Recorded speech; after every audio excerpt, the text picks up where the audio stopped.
it's just an example. Purdue losing to Fresno State is okay. We still win the Big Ten West. But me, Billy Napier gets fired. I'm just kidding. hey, really the best time of the year. I will be seated watching the Red Zone for 7 hours on Sunday. What's going on, everyone, and welcome back to an episode back here at Banter. Just James and Johnny again one more time. Tanner will be back spending just a few extra days with family out there in good old Lafayette, Indiana. But it's been a week since we got to talk to you. What a weekend. Yeah, man. There's no better scene in sports than the Rose Bowl and a big-time game. I mean, the number on it peaked at 32 million. The whole country was watching. We'll start with the previews, then we'll go to our national championship pick, then we'll talk some NFL playoff stuff. But Alabama, 20. Michigan, 27. Best bowl game I've seen probably since the Michigan-Alabama national championship. Yeah. What were your initial thoughts? It was unreal, right? It was one of those games that was good from start to finish. And we luckily got free football out of it too, right? Like that was a game that deserved to go in overtime, right? And we needed to see some more football. Just a lot of huge plays on both sides, right? Like a couple picks or a couple plays that might have been a turnover that weren't. Obviously, the turnover by Milroe there on the fumble, which resulted in a big drive there by Michigan. But it's so hard to like discredit Alabama because they were one of the hottest teams in the country going into it. That's why I was nervous. I'm not a Wolverine fan, but for this season I am, and I hated seeing them get matched up with Bama. But man, JJ McCarthy, I'll say it, he's not elite by any means, right? He's not going to go out there and be an elite NFL quarterback. I don't think it could be, right? You never know, but he makes the right plays 95% of the time. And he's just consistent. He's accurate. So shout out to him. I mean, Jim Harbaugh said he's the best Michigan quarterback of all time. He might be. Which he might be. Exactly. Obviously, Tom Brady's the big name that comes out of Michigan, but he wasn't very good in college. There's a reason why he was drafted where he was. But I loved the game. It was an incredible game, and I'm glad the Wolverines came out on top. It was awesome. Yeah, before I go into my little rant, I think the better team won. I think Michigan was a better team, hands down. They made a lot of mistakes. They played their B-plus game and beat a very good Alabama team. Shout out Nick Saban. This is his best coaching job in a while. Taking that team where the center can't even snap properly half the time. But we talked about it in the preview. J.J. McCarthy needed to be special and to make plays. First play of the game, he throws a pick. Caleb Downs comes down, but his heel was out of bounds right before it went off. So I feel like in that moment, he just kind of went, we're good. Right. And then, but eventually Michigan ended up muffing a punt. Bama ended up scoring first anyway. But when they needed to have it, down 7, 2 minutes left, or technically 3 minutes when the drive started, went for it on the fourth down. They got out to Blake Corum. He took them down the field, and what a ball. Even though they got tipped to Roman Wilson. Yeah. I said it. Does Michigan have an elite playmaker that can go make a play? Roman Wilson said, I will go make a play in the biggest moment of the game. Yeah. Just J.J. McCarthy, 3 touchdowns, 221, no turnovers. Big time. Blake Corum, 83 yards touchdown. I feel like Bama did a pretty good job containing him. Very quiet game for before overtime. Then overtime, he just said, all right, get out of my way. It's my time. But the story of the game was Michigan's defensive line. They completely took over the game. 6 sacks, 10 tackles for loss, 5 sacks in the first half. The most sacks, tied for most sacks ever by a Bama team in the first half. Again, just like James says, incredible game. And I feel like you look up when Bama scored to start the fourth quarter, like, how are they winning? Right. But they did a fairly good job protecting the ball. And then Michigan missed an extra point, botched extra point, missed a field goal off the Milroe fumble, got bailed out, then got the ball back, still went down the field and scored. And on the punt, they put a guy back there, he hasn't returned punts all game.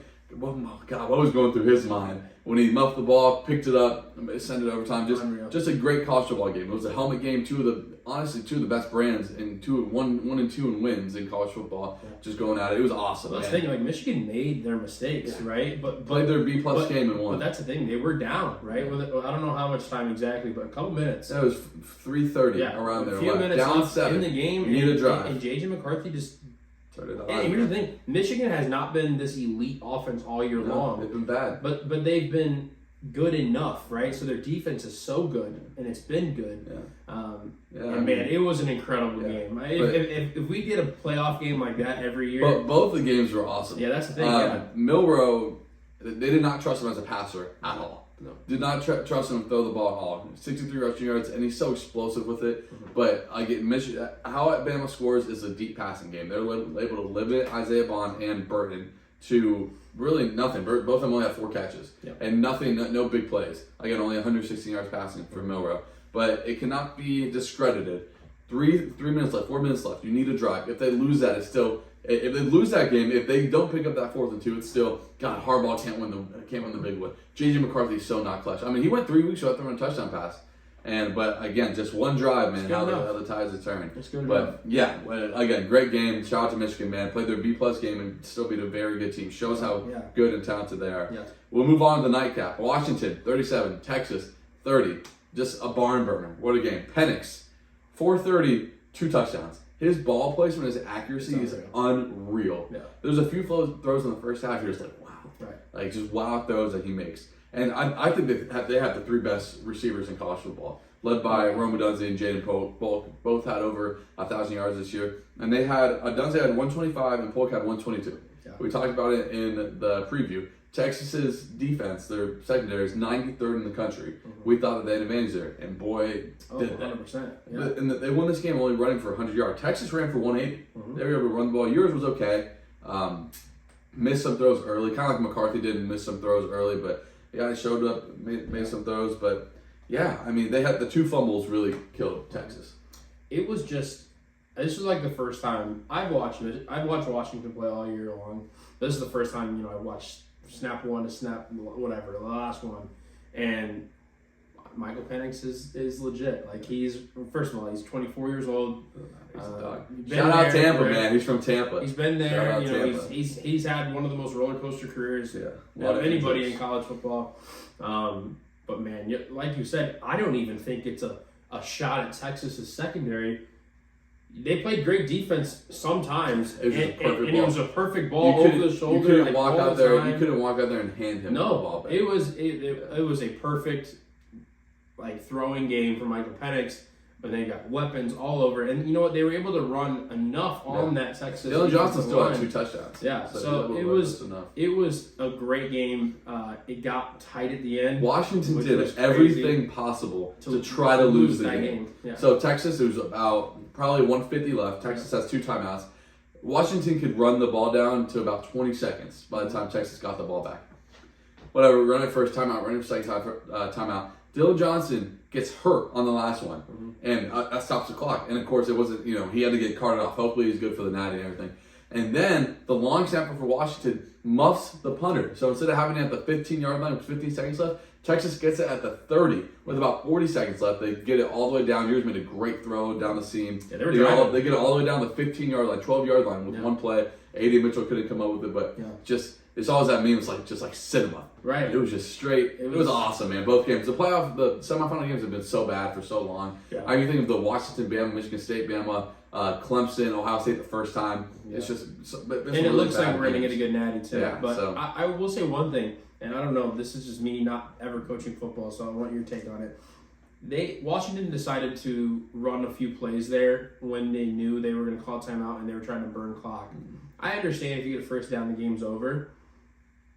In my opinion, I'm taking a knee every time, and I'm giving Texas the ball with 20 seconds left. Yeah. I'm just going to give it to them. No, and you know what? When they run the play, they probably get an extra 10. I'm giving them the ball with 30 seconds because imagine they just fumbled, right? Because Texas's one goal when they were running the ball was to strip. You saw Stark. Stark literally showed it. Was to strip. And you know what? I don't care how well you protect the ball. If you have 11 dudes trying to come after your arm, it's going to come out possibly. We've seen it. We've seen it happen before. So I'm not saying it's a coaching mistake. Yeah. I'm just saying it did result into Texas, obviously, because they ran a play, somebody got hurt. That's always a possibility too. I think it was hilarious not hilarious when he went down, but when he went down, the official said Texas has elected to not accept the 10-second runoff. Like, oh man, good call there by Texas. Yeah. But it was an incredible game from start to finish. We got from 4 o'clock Central Time to midnight. To midnight. Yeah. We got great football. So it was a day of just fantastic college football. And if you're a college football fan or just a football fan, it was one of the best days. In my illustrious flag football coaching career, with my little brother. That's an interesting point you bring up, just to kneel there. Yeah. It's all do trust your running back and everything, but no, definitely an interesting point. I need, but again, I'm not also getting paid millions of dollars. And the Washington head coach really took them from 4-8 to playoffs. And he's legit. He's in South Dakota, I think, and all that. Yeah, but shout out to him. Again, who's winning the Natty, James? I was actually thinking about this because you obviously know who I'm going to pick, Yeah. but this is a great matchup, I think, because what you have, first of all, it's a great matchup, in my opinion, for Washington because of the fact that Michigan isn't like their strongest point isn't necessarily the secondary, and I think Michael Penix is going to not have as much of a field day as he did against Texas, but he's going to be able to throw the ball. Mm-hmm.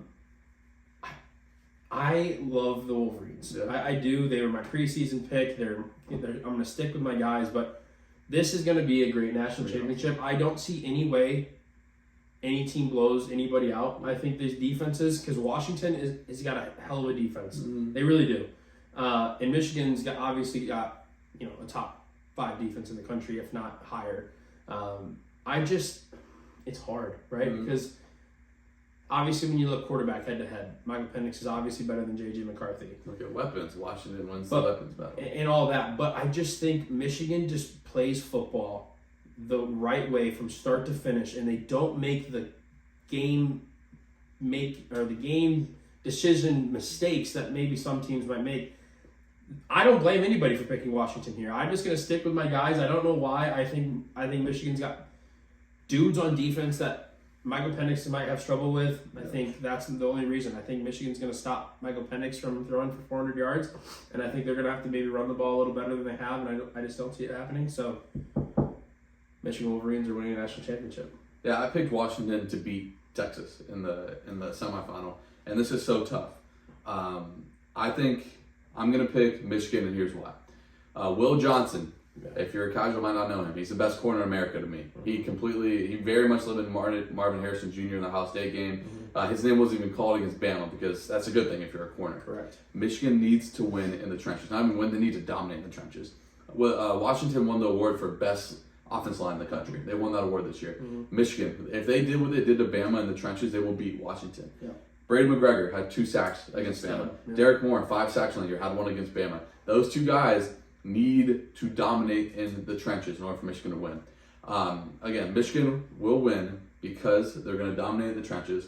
Will Johnson will limit. He will not stop, but he will limit the passing game just enough. Not just him, Michigan secondary, but led by Will Johnson will limit their secondary enough, and J.J. McCarthy will make enough plays. And I think a big day out of Blake Corum. Yeah. I'm talking 120 yards, 2 touchdowns plus out of Blake Corum, and Michigan Wolverines will win the national championship. Yeah, no, I love it. Yeah. We'll see. If Washington wins, it'll be so wrong. But we could be so wrong. But we already know, so we'll make Teaster's pick for him. Yeah, he's gonna pick the Huskies, which.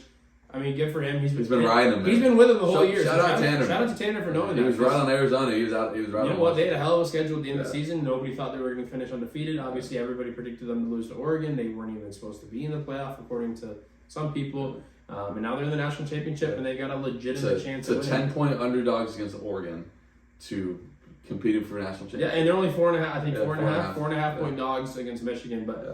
I mean, the stage is set. Awesome. The stage is NRG set. Stadium in Houston, baby. Yeah, I'm so excited for it. I'm sad because it's the last college football season, right? And we got a great year. And what a fantastic year! All right, NFL time. Week 17. Some pretty notable games for me. The Bucs did not clinch. Looked like the same old Bucs. They're terrible against the Saints. The Ravens just went out and just dominated the Dolphins. I mean, the Ravens, they're peaking right now. I said before, I don't know if I trust them going in, but huge there. Cowboys beat the Lions on a very controversial call. Man. Should not have happened. If Mike McCarthy should have been fired if they lost this game because Dallas threw the ball 3 times. And 2 incompletions led to Jared Goff just picking apart that defense. They got completely bailed out by the refs. That ref crew they called was so bad they've been downgraded and not even allowed to call a playoff game. Yeah. That's how bad it was. The Eagles probably had the worst loss of the season against the Cardinals, led to the 49ers clinching the 1 seed. So, yeah, that was just the headlines. And there's a billboard in Detroit that says Decker reported. Which he did report. He did report. Yeah. And then our beloved Bears looked very good against the Falcons. Justin Fields, again, really putting his mark on. And we'll talk more about that in the offseason if and when the Bears should keep the number 1 pick, what they should try to get for it. But, yeah, we'll just see out of your boy. First of all, not my boy, but obviously I've said it multiple times. I am happy if he's good because Johnny said it, I think, yesterday. It sets up the Bears. The Bears could be set up. And I was listening to Six Segment Score, which I do like every day because those guys are funny. First of all, they're Bears haters. Yeah. Like they give it to the Bears. There's no reason why, if Justin Fields is apparently our guy, we can win a Super Bowl in 5 to 7 years, and that's not a crazy statement. Closer than that. The defense ever since they got Montez Sweat, 100%. They should compete for the division next year. Oh, 100%. So you look at but that's the thing. You look at Justin Fields, right? Justin Fields has completely turned around in these last couple of weeks, and he's looked confident, more consistent, and those are the two things I wanted. I wanted just a consistent passer of the ball. He's not putting up crazy numbers, which I think that could happen when you add another weapon. Sure. So I am completely in on Justin Fields. Wait, let me rephrase. I'm in on Justin Fields being our quarterback next year. I'm completely okay with giving him that option, paying him the money. And again, it's still kind of a trial basis because he hasn't looked elite. He showed signs of making that incredible play, and he's got the talent. I don't think this is trial base anymore. You're going to pass up on a generational prospect in Caleb Williams to keep Justin Fields, which if I was the Bears, that's what I'd do right now. The thing that scares me, I know I missed a few games, Bears are still bottom 10 in the league in passing. And I know they're not necessarily a pass-first team, but DJ Moore has 1,300 yards. He's just a monster. Besides that, they don't really have a real weapon. My opinion is I was super high on this draft class for quarterbacks. I think I told Johnny this a couple days ago maybe, but this quarterback class, in my opinion, is so overrated. And Drake May is going to, obviously, I don't wish anything upon, I want these guys to all have successful careers, but Drake May is going to be the next Mitch Trubisky. I don't hate that. Where obviously it sets up because he's from Carolina and everything like that. Caleb Williams, there's been a lot of question marks with him. I think I've said it multiple times to everyone. If the Bears draft him, he'll suck, but when the Bears don't draft him, he's going to be the next Patrick Mahomes. So the thing about this draft, which is incredible, is there are a ton of wide receiver talent. Wide receivers. And that's what the Bears need. The Marvin Bears Harrison, need one more. Rome Odunze. That's what makes it interesting. So I'm excited for Tanner to come back because what do we do with that first pick? Because even if we don't get Marvin Harrison, it's a huge loss because he's definitely the best. But there are a lot of 2-3s out there that you can't go wrong with. The LSU tandem. Keon Coleman right now is looking like a late first round, early second round draft pick, and he's one of the best wide receivers in college football. We'll get more into that as the draft comes up. But I love where the Bears are. It's a huge game this week against the Packers in Lambeau. Could knock them out of the playoffs. I think even if we win, there's no chance. No. I'm saying I think even if we win, I think the Packers might need somebody else to lose. But it's pretty much if we win, they're out of the playoffs. And no matter how the cards fall, it's amazing to be able to knock off a rival. I think Aaron Rodgers said it. How can you consider it a rivalry when you never win? Which is true. The Packers have won like 9 more games recent memory. They've won 9 more games in the all-time series. So you know what? Aaron Rodgers, go take some weird drugs and just do because. It's a 9-game swing, but in recent memory, the Bears have been dominated by our beloved Packers. But a rivalry spans from not 5 years; it spans from 1920. This weekend, last weekend in the NFL, that means no more red zone. Just so sad. Anyway, we'll start with the Saturday games: Texans, Colts, winning in. Whoever wins that game will be in the playoffs, and we'll just stay in the AFC South. If Jacksonville wins, they win the division. If they lose, the winner of that game wins the division. Very similar to the NFC South. Yeah. The Bucs beat the Panthers, they're in. If the winner of the Saints-Falcons game, if the Bucs lose, they're in. If the Bucs win and the Saints win, the Saints are still out. Yep. They need some help from the Bucs. The Bucs looked atrocious against the Saints. The same stuff that happened before the 4-game win streak. Play calling was terrible. Todd Bowles don't know what you're doing sometimes, but we'll see. What else? We got Bills-Dolphins. Winner wins the AFC East. If the Bills lose, they could miss the playoffs. Bills lost and the Steelers win means the Steelers are in. If the Bills win to the 2 seed, win the AFC East. Dolphins are in regardless. Yep. But let's make some picks on these games. Texans, Colts, James, who you got? I like the Texans, man. It was tough. The Colts they've got too many question marks. They've still got Gardner Minshew. I don't want to see Gardner Minshew in the playoffs. First of all, shout out Joe Flacco. Yeah, I was hating on them. 11-5 could be 12-5 after this weekend. Locked into the 5 seed. Yeah. They're going to play that AFC South champion. And you know what? Shout out to Amari Cooper. He's a true. He might be a number one. That 270 or 240. He might be a number one. But I also got the Texans. CJ Stroud. I think he's back. He looked good. Again, I refuse to believe Gardner Minshew is going to be playing. Yeah, and that's the thing. It's a quarterback matchup, and CJ Stroud's CJ Stroud's healthy. Nico Collins is probably back. Yeah. Still missing Tank Dell, I believe. Yeah, but he's out for the year. season. Yeah. So, Yeah. I like the Texans. The biggest game, Bills, Dolphins, Sunday Night Football. It's pretty big time. Who you got? I like the Bills. I think they're one of the hottest teams in football. Yeah. Josh Allen snubbed, in my opinion. Not snubbed. Snubbed, in my opinion. It's You don't throw 16 picks and get into the Pro Bowl. Same thing with Jalen Hurts. well, but I just think he's better than Matthew Stafford. But again, it's AFC and NFC. But I like the Bills here. I think they're hot, and you know what? The Dolphins' defense again is not very good, and I think it was shown last week. And so I like the Bills. Yeah, I'll take the Bills just for this one reason.